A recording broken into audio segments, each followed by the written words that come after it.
Zhuangxi, later titled Duke Zhen, was born in 1562 into the wealth-laden arms of southern nobility. His family traced its lineage back to Song Dynasty generals, but their wealth came not from war but from wine. Dozens of vineyards, hundreds of barrels, and cellars carved into mountains. His father once gifted an entire cask of aged plum wine to the imperial court, a gift so revered. It was poured only on eclipses. Zun, she was everything the court loved in a man. Beautiful, clever, dangerously smooth.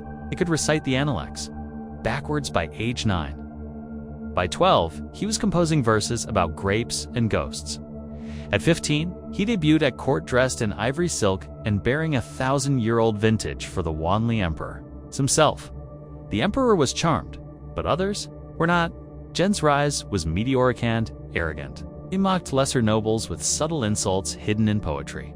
He once gifted vinegar instead of wine to a rival under the guise of discipline for a sour heart. Servants laughed, courtiers winced, but no one dared stop him, because beneath the robes and rhymes, Suan, she was useful. His wine trade connected provinces. His family's wealth softened rebellions. His banquets fed the palace. And through his charisma, he became a pillar of court pleasure. Some called him the Wine Prince. Others whispered a darker name, his Wei's tongue.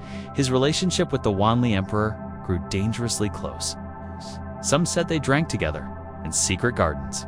Others claimed Zun read poetry to the emperor while he bathed. The rumors were never proven, but in the hissing shadows of the Forbidden City, rumor had weight. He amassed power, enemies, envy, and when the border skirmishes. With the Manchus intensified, someone whispered that Zun had been seen drinking with envoys, that perhaps his flattery was for sale, that perhaps, in the bottom of his cup, he hid treason. The emperor didn't believe it at first.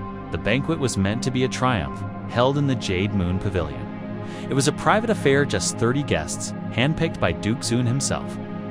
Every table gleamed with porcelain, every dish paired with a vintage no younger than 50 years. Even the lotus blossoms had been steeped in honeyed rice wine. The emperor arrived late, veiled in red silk and flanked by guards. When he entered, Zun knelt for so long the hem of his robe soaked through with wine. But the emperor was in rare spirits. He laughed. He toasted. He let Zun recite poetry under the stars, and then soured. One of the guests, a Manchu envoy, unnamed in surviving records, rose to speak. He offered a toast, not to the emperor, but to those who served justice beyond walls. It was a veiled statement, an insult. Maybe a threat? Zun smiled, lifted his cup, and drank. So did the envoy. The emperor did not. By dawn, the imperial censorate had a copy of the guest list. By noon, half the court was whispering that Zun was a traitor, that he had toasted the enemy, that he had bowed to a foreign prince, that his cellars hid more than wine.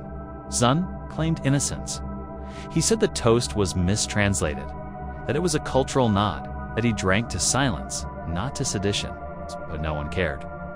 The banquet was already being rewritten, not a celebration, but conspiracy. The emperor, furious and humiliated, demanded something theatrical. Let the punishment match the man, he spat. And someone, bitter rival, a forgotten minister. Perhaps the emperor himself gave the idea. Greater than he made his life in wine, let him end in it. The order was signed that night. A vat was forged in secret, and 30 barrels of wine. Zhen's own reserves were delivered to the execution grounds.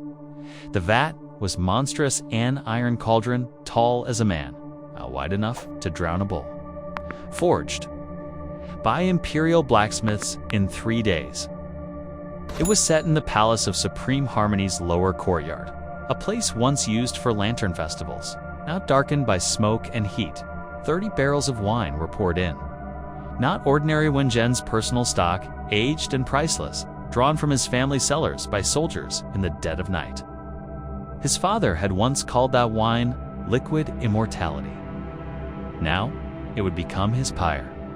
The wine was heated with coal and pine wood until it boiled. Bubbles, the size of fists, broke the surface. The scent-sweet, acidic, rotting fruit and iron spread through the courtyard, masking the smell of burning skin before it even began. Zhu Shi was dragged to the scaffold in golden robes. Not as an honor, but as mockery. His tongue had been cut out the night before, so he couldn't speak in his own defense. His wrists were bound with red silk, tied tight enough to draw blood. He was barefoot, trembling. Thousands watched. Some jeered. Most stayed silent. The emperor, it said, watched from behind a silk screen unseen, but present. The sentence was read aloud by the Grand Secretary. For wine he lived. In wine he dies.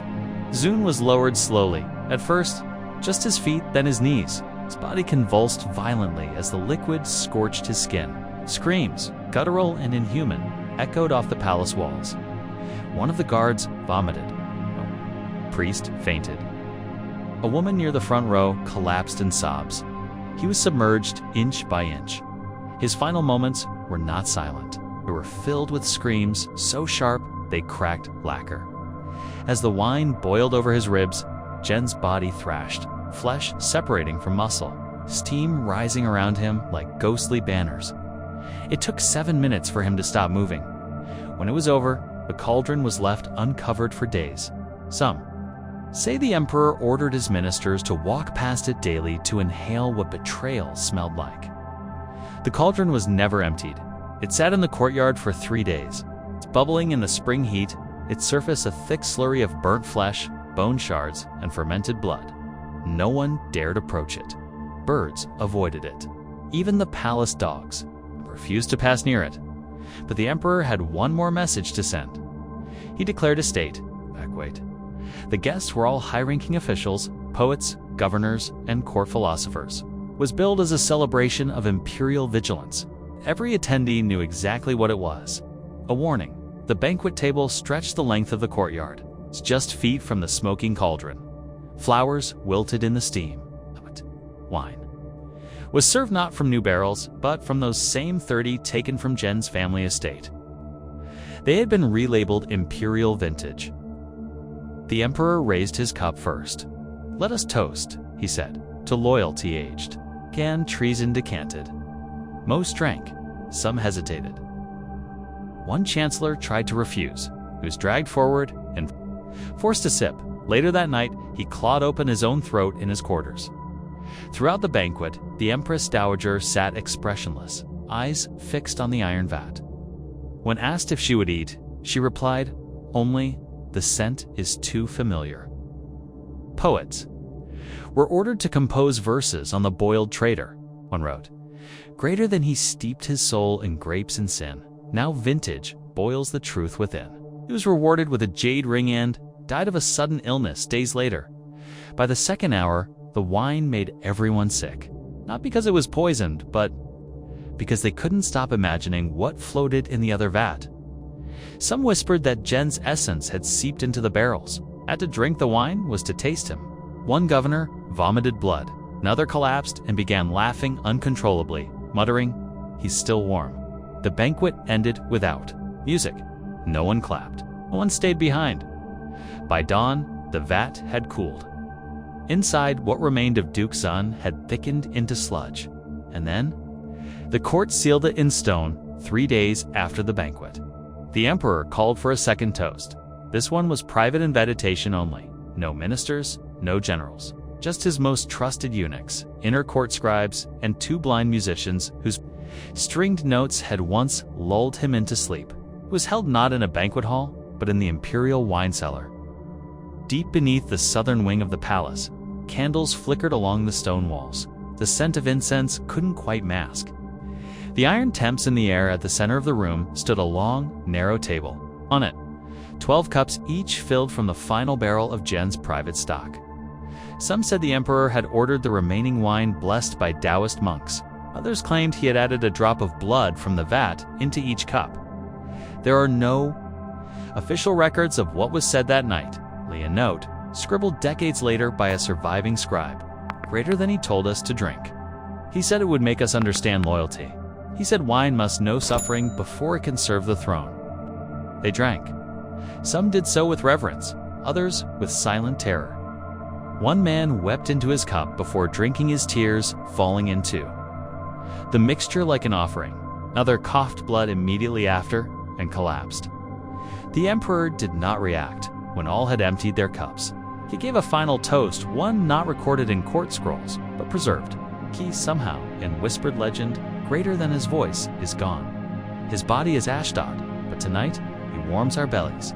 Let no man forget, betrayal is best served warm. Then he laughed, long, alone, and with that, the emperor dismissed the gathering. Each man was sworn to silence, but silence, like wine, ferments in the years that followed. Strange deaths claimed nearly every guest at that final toast. One vanished on a boat journey to Guangdong. Another was found drowned in a vat of soy paste. A third wrote down every word he remembered from the toast only to burn the pages, weeping and jumped from the palace walls. The emperor never spoke Zhen's name again, because by then, didn't have to. It was in the wine. The censors moved swiftly. Within a week of the final banquet, every mention of Duke Zhen was purged. His name erased from imperial records, his poems destroyed, his family's estates seized, his vineyards salted. Scrolls bearing his handwriting were confiscated under the excuse of literary purification. The public was told he had died in exile. No execution, no banquet, just silence. But some knew better, and some could not forget. A cellar scribe named Wu Lianga, minor official, too insignificant to execute, yet too involved to ignore, was tasked with cataloging the confiscated vintages. He was told to write down flavor notes, production dates, labels. He did. But he also kept a secret ledger in its margins, between notes of plum and oak. He scribbled lines of poetry, not his Zhen single quotes, fragments. Remembered and reassembled, stanzas whispered in wine-soaked panic, greater than brewed beneath a dying star. My blood becomes your evening jar. Wu Liang's ledger was hidden in a hollow wine cask, forgotten, sealed behind a crumbling wall during the next dynasty's remodeling. It would not be found again until 1923 by a team of archaeologists restoring the Forbidden City's undercellars. The scholars who read it at first thought it was fiction, a metaphor, a court satire. But when they uncovered the rusted remains of an iron cauldron, warped by fire and stained with what forensic testing suggested were traces of human collagen, silence fell again. Officially, the discovery was classified as ritual equipment. The site was sealed. The barrel vanished. The fragments disappeared, and yet, the story survived among modern sommeliers in Beijing. There's a rumor, if you drink wine made from grapes grown in the old imperial provinces during an eclipse, you might hear something in your cup. Not music, not echo, a scream, long, wet, and bubbling rising from the dregs, and when it ends, the wine tastes just a little sweeter. He died screaming in boiling wine, the forgotten fate of Duke Zhen, officially. Duke Zhen never existed. His name appears nowhere in the Ming court registers. His title was revoked. His family lines were extinguished. The emperor's own scribes were instructed to scrub not only his poetry, but the entire banquet from imperial records. A little remains is preserved only in whispers poems without authors, a burned wine cask, the memory of a death too theatrical to be imagined. But what is erased often returns. In rural Jiangsu province, elders still tell children not to drink the first cup of a new vintage during ghost season. Leave that one for the wine spirit, they say, for the man who boiled and still tastes the grapes. Modern historians remain divided. Some believe Zhen was a real figure and aristocrat used as a scapegoat during one of the emperor's more paranoid purges. Others argue his story is allegory, a courtly fable warning against excess and hubris. Still, a few fringe theorists believe something ritualistic occurred, that the wine wasn't just symbolic, but part of a broader Taoist death rite, designed to spiritually consume a traitor's soul. One unsettling detail persists in every version. The emperor made his ministers drink, not just witness, partake. And that's where the true horror lies, because Zhen's execution wasn't just a punishment. It was a contamination and act of forced consumption, a political purge that bypassed the sword and went straight for the stomach. A reminder that in times of fear and power, people will not only watch a man boil, they will swallow him. And centuries later, what lingers is not his name, it's not his legacy, but the fear that we, too, would drink if the court told us to. The true horror wasn't in the heat or the iron, it was in the toast, and how many still raise their cups. You ever heard of a more disturbing toast? Let me know your thoughts in the comments. And if you want more dark truths from history's hidden corners, don't forget to subscribe. Cheers, and beware what's in your cup.